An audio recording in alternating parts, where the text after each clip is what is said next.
Acompanhe comigo a leitura da palavra de Deus nessa noite. Que ninguém engane a si mesmo. Se algum de vocês pensa que é sábio neste mundo, faça-se louco para se tornar sábio. Porque a sabedoria deste mundo é loucura diante de Deus. Pois está escrito: ele apanha os sábios na própria astúcia deles. E também, o Senhor conhece os pensamentos dos sábios e sabe que são pensamentos vãos. Portanto, ninguém se glorie nos homens, porque tudo é de vocês, seja Paulo, seja Apolo, seja Cefas, seja o mundo, seja a vida, seja a morte, sejam as coisas presentes, sejam as futuras, tudo é de vocês. E vocês são de Cristo, e Cristo é de Deus. Amém, irmãos? Mais uma vez, feche seus olhos, oremos. Pai, nós oramos para que o Senhor nos dê pelo Espírito Santo a compreensão, a iluminação da mente para compreender a Tua palavra. Que esta pregação seja ministrada para a glória de Jesus. Fale ao nosso coração por meio da exposição bíblica e que edifique aqui a Tua igreja pela palavra e que dê testemunho do Evangelho ao incrédulo nesta noite. Assim nós oramos em nome e para a glória de Jesus sobre todas as coisas. Amém e amém. Minha chamada, nós estamos aqui à noite pregando uma série de mensagens expositivas. Nossa igreja crê que a Bíblia é algo central para a vida de um cristão. Por isso nós temos o costume de pregar a Bíblia toda e caminhar capítulo a capítulo, versículo a versículo, porque nós entendemos que toda a Bíblia tem uma mensagem central, que nós chamamos de Evangelho. O Evangelho, para nós, é o tema mais caro de toda a Bíblia. E nessa noite, quando nós falamos de Evangelho, nós temos até um slogan, né? PIB do Mendanha, uma igreja centrada no Evangelho. Inclusive, a palavra evangelho aparece muitas vezes no Novo Testamento, a palavra evangelion, que significa boas novas, boas notícias. Nós cremos que a Bíblia é sobre uma boa notícia para o mundo que está sofrendo, para o mundo que está se perdendo existencialmente, emocionalmente, espiritualmente, em todos os aspectos. E evangelho para nós é exatamente a mensagem de Deus, que revela na Bíblia o seu caráter santo, todo-poderoso, justo, bondoso, amoroso. Deus, Ele é o ser supremo, criador de todas as coisas. E esse Deus criou o ser humano à sua imagem e semelhança. Criou cada um de nós para que nós tenhamos um relacionamento com Ele. Porém, o ser humano, mesmo criado à imagem dEle, à semelhança dEle, fez uma opção lá no Éden de escolher a rebelião, a inimizade com esse Deus. E é isso que o pecado faz. A palavra pecado, que nós falamos tanto aqui na igreja, na Bíblia, nós vemos o tempo inteiro, é justamente essa degradação moral, existencial. São todas as práticas que são malignas em si mesmas. São práticas que produzem um efeito destrutivo no mundo.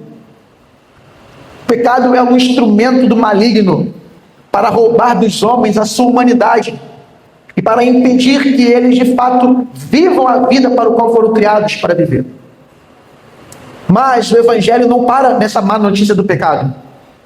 O Evangelho fala da boa notícia sobre Jesus Cristo, o Filho de Deus. O próprio Deus se tornou um ser humano na pessoa de Jesus. E Ele viveu uma vida perfeita em nosso favor. E Ele morreu numa cruz por nós, por amor a nós. Jesus é a máxima expressão do amor e da misericórdia de Deus pela humanidade. Ele foi crucificado sem pecado, mas carregou na cruz cada um dos pecados daqueles que creriam nele. Jesus morreu pelo seu povo. Jesus foi morto pelos pecadores. Mas, mesmo sendo morto, como nós já cantamos aqui nessa noite, né? Ó morte, onde estás? O rei que foi crucificado ressuscitou. Ele venceu para sempre. Jesus venceu a morte, venceu o pecado, venceu o maligno, venceu o mundo. E agora, todo aquele que crê em Jesus, todo aquele que se arrepende dos pecados, deixa essa vida distante de Deus e passa agora a querer viver uma vida com Deus e crer na salvação que Jesus providenciou na cruz do Calvário, tem a vida eterna. É de graça, é pela graça. E aqui nós celebramos nessa noite exatamente essa realidade do Evangelho. Nós cantamos a Bíblia nesse culto. Nós oramos a Bíblia. Nós lemos a Bíblia. Mas agora nós tivemos a oportunidade de ver a palavra. Nós vimos a palavra. Nós vimos o Evangelho. Nós vimos o que o Senhor Jesus pode fazer na vida de uma pessoa que vivia debaixo da tirania do pecado. E nesse texto que nós estamos agora meditando nessa noite, nesta sequência daquilo que estamos tratando, que a gente vem tratando,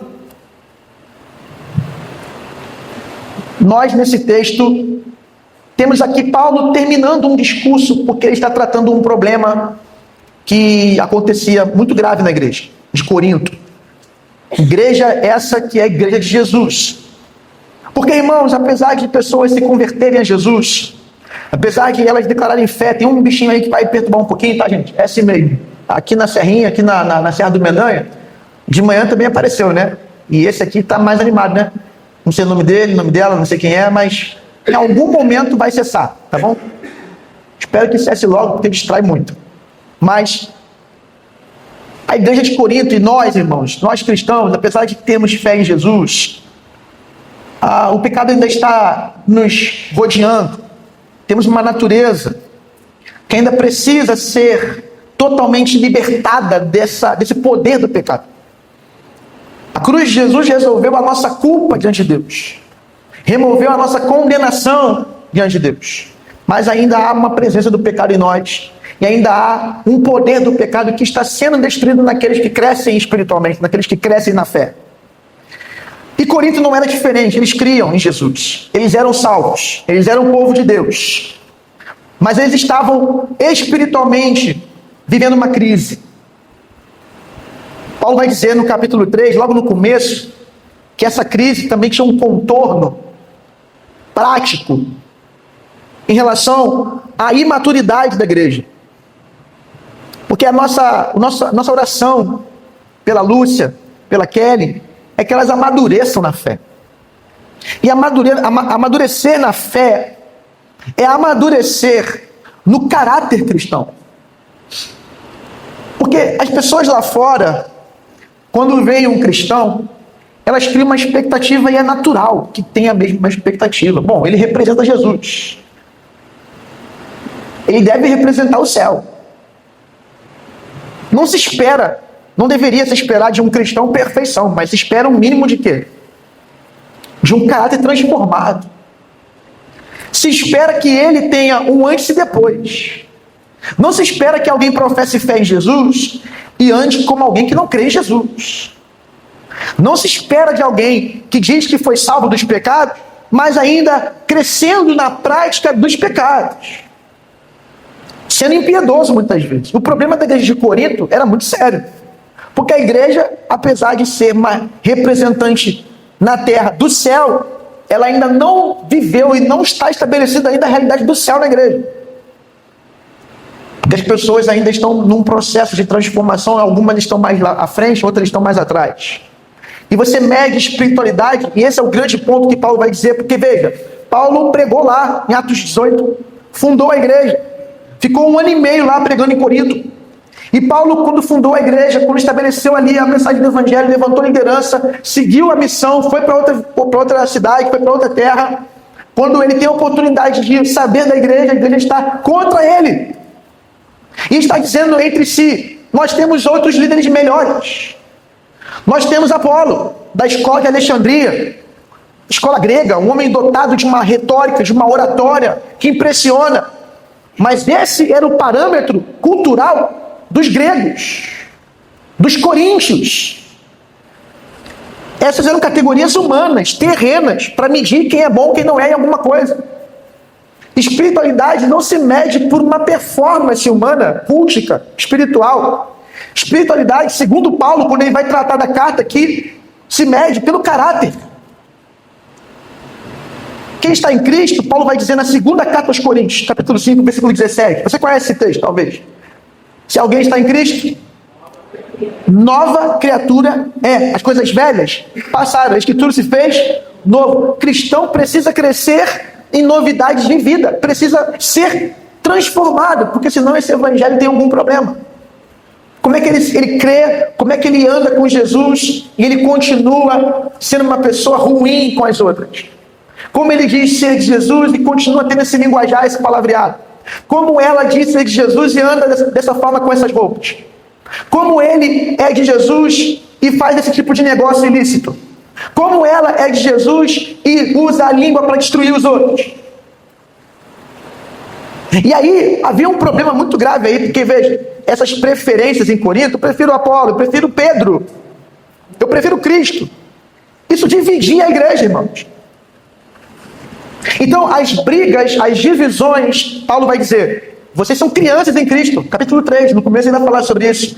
Vocês são crianças, sabe por quê? Porque vocês se dizendo espirituais, se orgulhando, e Paulo começa a carta dizendo, vocês têm todos os dons. Paulo vai dizer para eles, apesar de terem dons, apesar de serem espirituais em muitas coisas, na prática, do dia a dia, dos relacionamentos, principalmente, vocês são carnais. Vocês são crianças em Cristo. Eu não posso falar com vocês como mais espirituais.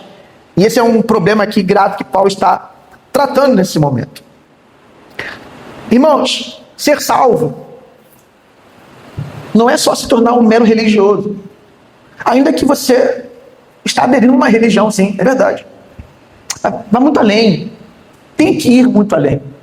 Ser salvo é se tornar uma pessoa que perde a sabedoria do mundo para ganhar a loucura de Deus, que é Jesus Cristo, o Rei crucificado e morto para dar vida eterna a pecadores indignos. Crer nesse evangelho não é algo que eu e você podemos fazer sozinhos. Isso não é possível, ouvindo um sermão. É preciso que Deus quebre a nossa rebeldia. Na verdade, ninguém se salva. Todo mundo é salvo. Ninguém se converte por uma decisão própria e pessoal. É convertido primeiro para depois decidir se converter. Quando você deu um passo na direção de Deus, Deus já deu 2 na sua direção primeiro. Não foram vocês que escolheram a mim, mas eu escolhi vocês para que vocês possam ir dar muito fruto e o fruto de vocês possa permanecer. Então, Jesus, o evangelho de Jesus precisa vencer a rebeldia do coração humano. E humilhando esse pecador com a graça de Deus, esse pecador então passa a deixar tudo para trás. Quando alguém é convertido, alguém faz um giro de 180 graus. Não para se tornar agora um pecador imperfeito e um santo perfeito, mas um pecador imperfeito que agora é um pecador imperfeito, desejando adorar, seguir e servir o Deus que é perfeito. Deixa agora apenas a condição de ser escravo do maligno, que nós chamamos na Bíblia de diabo, Satanás, Satã. Deixa o inimigo, deixa esse império das trevas e vai para o reino da luz. E isso, na verdade, só acontece porque Deus faz essa obra em nós. O Espírito Santo aplica a mensagem do Evangelho em nosso coração e nos tira do reino das trevas, do império, que é diferente de reino, né? O império é uma coisa imperativa, uma coisa opressora, tirânica. O reino é algo que o rei se sacrifica, o rei produz o melhor para o povo, o rei cuida do povo. Então sai do império, vai para o reino. Sai das trevas, vai para o reino de amor. Essa é a proposta de Cristo na sua palavra do Evangelho. Então, quero levar você mais uma vez ao texto. Convido você a olhar aí a Bíblia. Talvez você não está com a Bíblia presente, você que visita. Bota na tela, por favor. 1 Coríntios 3:18. Paulo vai começar com uma expressão importante. Que ninguém engane a si mesmo. Paulo vai falar então do auto-engano. Eu tenho 5 lições para essa parte aqui. Que ninguém engane a si mesmo. Se algum de vocês pensa que é sábio neste mundo, faça-se louco para se tornar sábio. Porque a sabedoria deste mundo, versículo 19, é loucura diante de Deus. Vamos pensar uma coisa aqui importante. Primeiro, algo bem prático. Pense menos sobre si mesmo. Repita após mim. Pense menos sobre si mesmo. Amados, quem tem um pensamento muito elevado sobre si mesmo, certamente se encontra num estágio elevado de auto-engano. O mundo que nós vivemos gosta de exaltar o self. Self é a ideia americana de self. Tem o selfie, que remonta à palavra self. Self, meu filho é professor de inglês, se eu falar besteira aqui, você me corrija, tá, meu filho? Pelo amor do pai. Deixa o teu pai passar vergonha. Self é eu. Não é isso? Aquilo que tem a ver com o eu. O mundo que você vive e eu vivo é um mundo extremamente individualista, extremamente imediatista, consumista, hedonista. E tudo isso tem a ver com o eu. Tudo ligado à autossatisfação. A mídia, a cultura política celebra a tua autonomia, a tua autossuficiência. E o Evangelho vai dizer que tudo isso não passa de auto-engano. O caminho da libertação, da autossuficiência, da autonomia desenfreada, da autossatisfação, características de uma tirania que não é a tirania saudável. Aliás, não há tirania saudável. É uma imposição tirânica do ego. O caminho que o Evangelho nos dá é: se alguém quer vir após mim, me seguir, negue a si mesmo. Tome a sua cruz e siga-me. Portanto, o Evangelho diz: se você quer viver o que Deus criou você para viver, abandone o self, abandone a autossatisfação, abandone essa autossuficiência e entre num caminho de autonegação. Saia da tirania do ego e viva pelo autoesquecimento, porque para negar a si mesmo tem que se esquecer de si mesmo. Esquecer também, principalmente, de tentar o tempo inteiro viver em função de si mesmo, satisfazendo a si mesmo, servindo e adorando e exaltando a si mesmo. O Instagram está aí para isso, irmão. As redes sociais estão aí. O like é o quê? Uma validação. É dopamina. Você está jogando na veia. E quanto mais você tem beleza, quanto mais você tem sabedoria, quanto mais você tem coisas para oferecer dentro dessa cultura de categorias humanas mundanas que medem as pessoas pelo que elas têm, ou pelo que elas sabem, ou pelo que elas podem realizar, pelos seus feitos, você fica o tempo todo caçando os likes e recebendo de volta. E quanto mais tem, mais quer. E seguidores e tudo mais. E essa vida, onde você também muitas vezes é levado por essa cultura ao tempo inteiro. Você vai no shopping, irmão. Já reparou que o shopping ele é circular, para que você não tenha noção do tempo? E todas as lojas é um convite para: venha se sentir feliz aqui. Eu tenho uma coisa para você. Eu tenho uma comida para você. Eu tenho uma roupa para você. Eu tenho uma joia para você. Eu tenho um entretenimento para você. Tudo gira em torno de você. E se você foi criado por pais que mimam, então os pais criaram você desde pequeno dizendo: meu filho é o melhor, meu filho é o mais inteligente, minha filha é mais bonita, seu filho passou o quê? Na UES, meu filho passou, foi na PUC.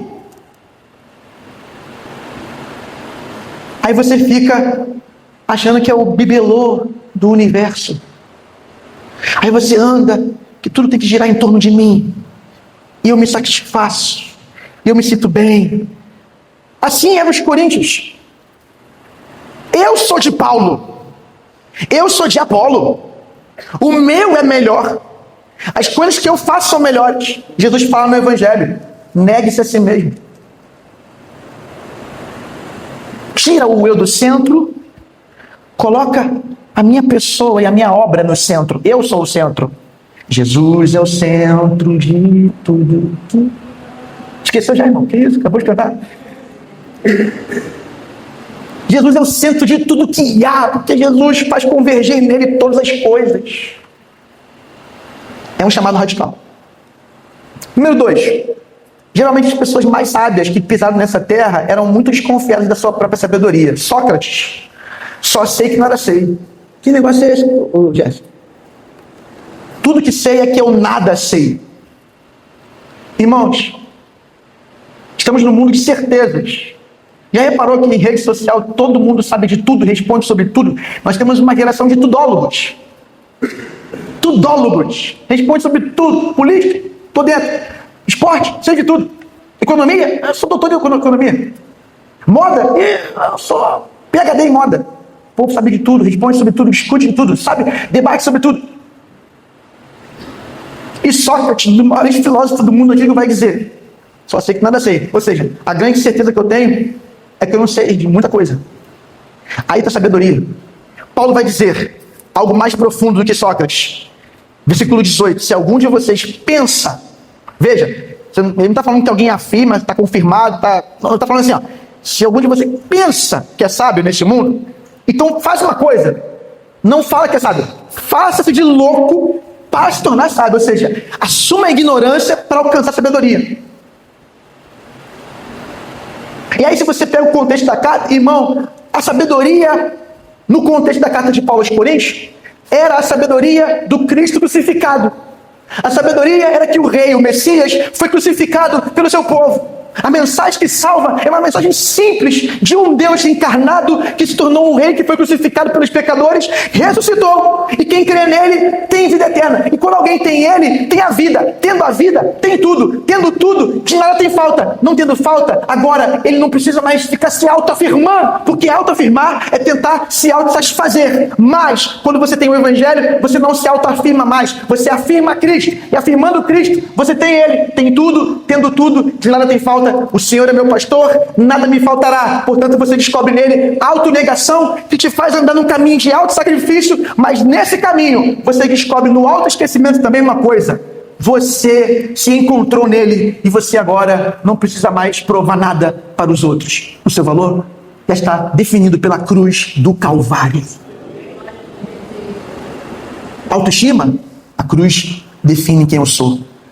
Um pecador, salvo pela graça, antes inimigo, agora filho amado de Deus. Número 3. Se fazer de louco para se tornar sábio é uma possibilidade apenas para quem tem o Espírito de Deus. Se você ler a carta de Coríntios, você vai ver o capítulo 12, ele falando: olha, vocês vão discernir coisas espirituais espiritualmente. Você tem que ter o Espírito de Deus. Tem que ter o Espírito. Quem tem o Espírito tem a mente de Cristo. Quem tem a mente de Cristo discerne as coisas espirituais. Há conversas que não são para todos. Sabe por quê? Porque tem que ter o Espírito Santo. E o Espírito Santo é uma das bênçãos do Evangelho. Quando alguém crê em Jesus, essa fé naturalmente dá o Espírito de Deus. E tendo o Espírito Santo, você está habilitado para viver uma vida espiritual, uma vida nova, em que você cresce em santidade. Nós somos chamados, irmãos, para viver santidade.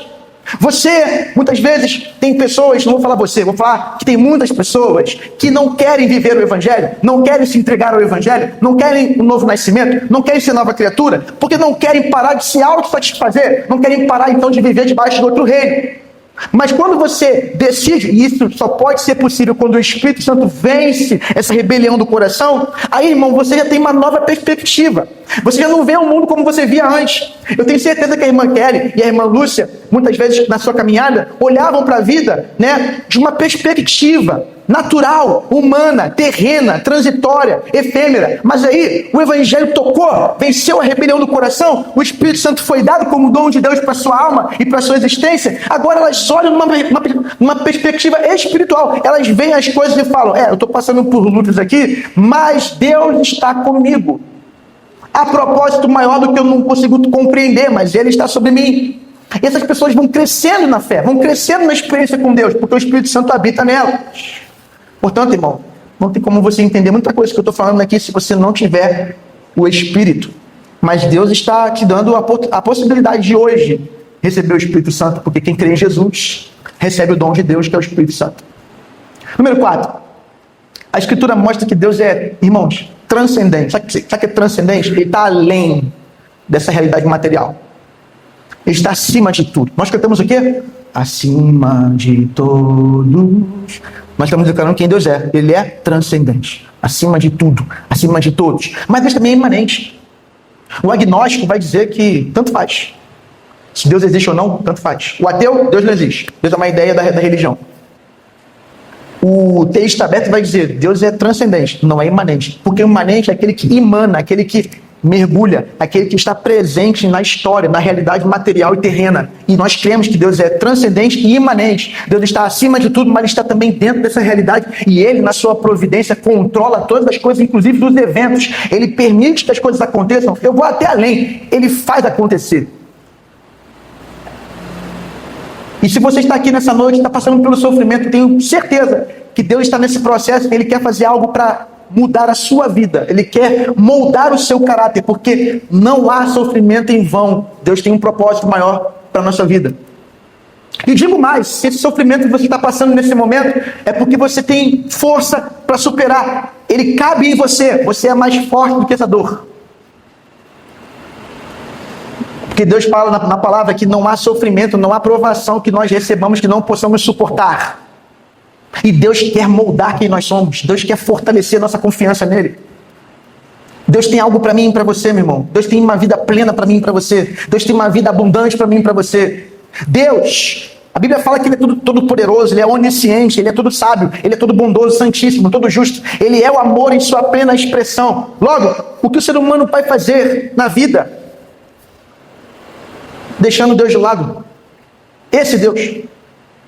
Como ignorar, como rejeitar essa graça desse Deus que é pré-existente também, é autoexistente, ou seja, ele é antes da existência existir, ele é autoexistente, ele existe nele mesmo, não foi criado por ninguém, ele é soberano, ele é autossuficiente, nós não somos, irmãos, ele é soberano, nós não somos. O meu amanhã, o que vai acontecer amanhã, não tenho ideia, posso estar morto amanhã, mas uma coisa eu sei, amanhã Deus já está lá. Repete após mim assim, no meu amanhã, Deus já está lá. Deus é satisfeito nele mesmo. Deus é uma comunidade nele mesmo. Deus é soberano e gracioso. Irmãos, quem é a criatura em comparação ao Criador? É por isso que Paulo vai mostrar para a igreja o seguinte: olha, pare de ser influenciado pela cultura grega. Pare de ser influenciado por essa ideia de retórica, de oratória. Ai, como me impressiona esse discurso. Para, o discurso filosófico ele é vão, é vaidade.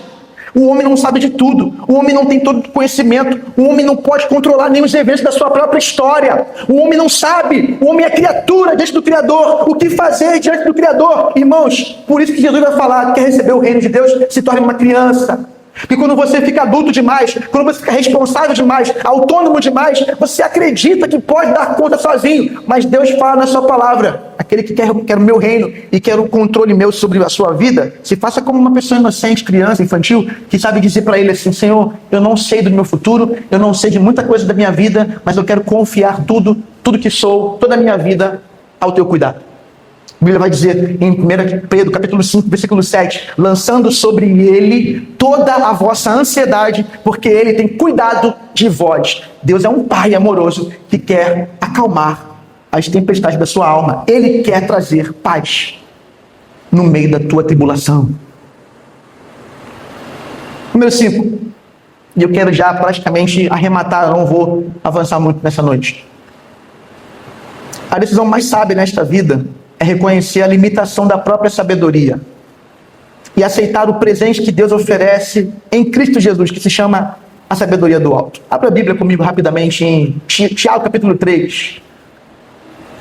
Carta de Tiago capítulo 3, vamos ler do 13 ao 17.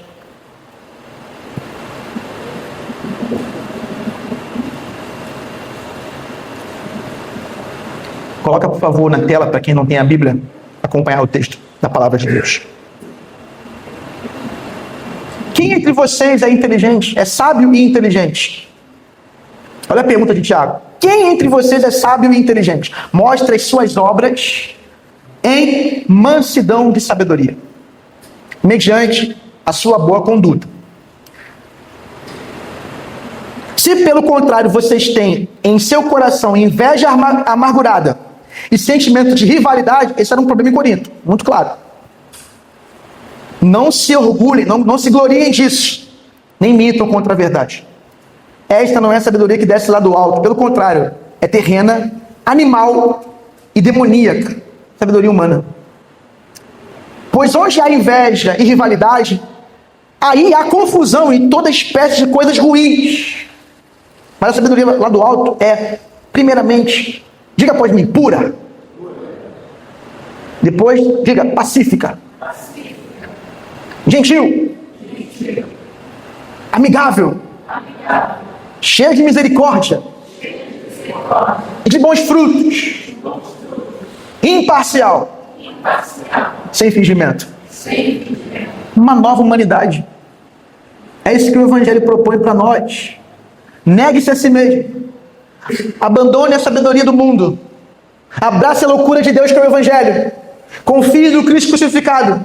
E Ele vai te fazer uma pessoa que não vai mais ceder à escravidão da inveja, da intolerância, da ira, do ódio, do ressentimento, da parcialidade.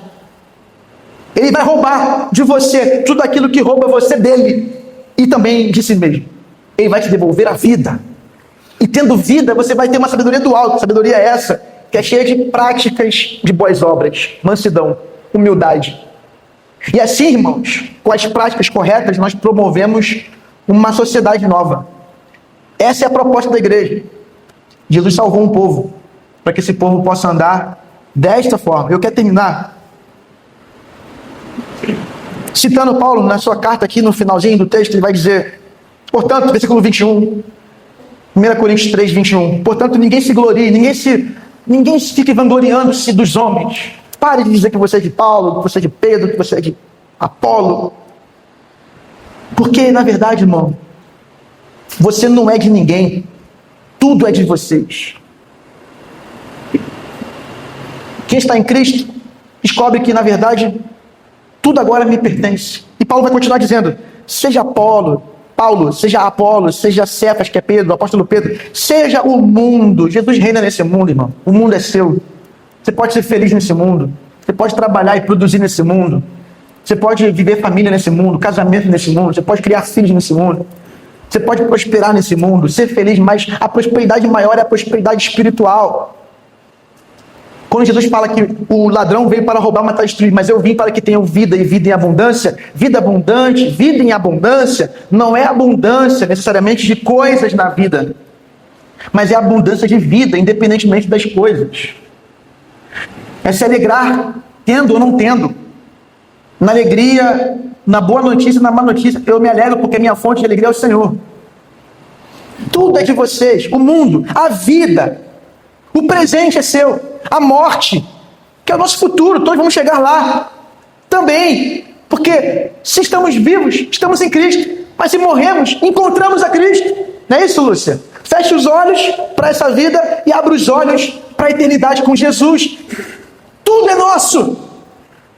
Meu irmão, minha irmã, nessa noite ouça a palavra de Deus. Quando você tem Cristo, você tem tudo. Você tem a vida, você tem a morte, você tem o presente. Você não vive ansioso mais, sabe por quê? Porque você não está mais agora impossibilitado de viver o agora. Você não está cheio do amanhã hoje, pelo contrário, você está cheio de Cristo. Portanto, você vive cada dia, basta cada dia seu mal. Você tem o presente e tem o futuro. E vai chegar lá, e Deus já está lá. E eu quero liberar para você uma palavra de vida nessa noite. A palavra de Deus em Jeremias capítulo 29 vai dizer, bem sei eu os pensamentos que tenho a vosso respeito, pensamento de paz para vos dar um futuro. Vocês têm tudo, e vocês não são de Paulo, de Apolo. Vocês não são daqueles que dividem.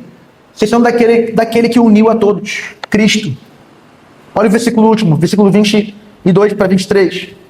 Sejam as coisas presentes, sejam as futuras. Tudo é de vocês. Coloca aí para o pessoal ver, por favor. Versículo 22 para 23. Sejam as coisas presentes, sejam as futuras. Tudo é de vocês. E vocês são de Cristo. E Cristo é de Deus.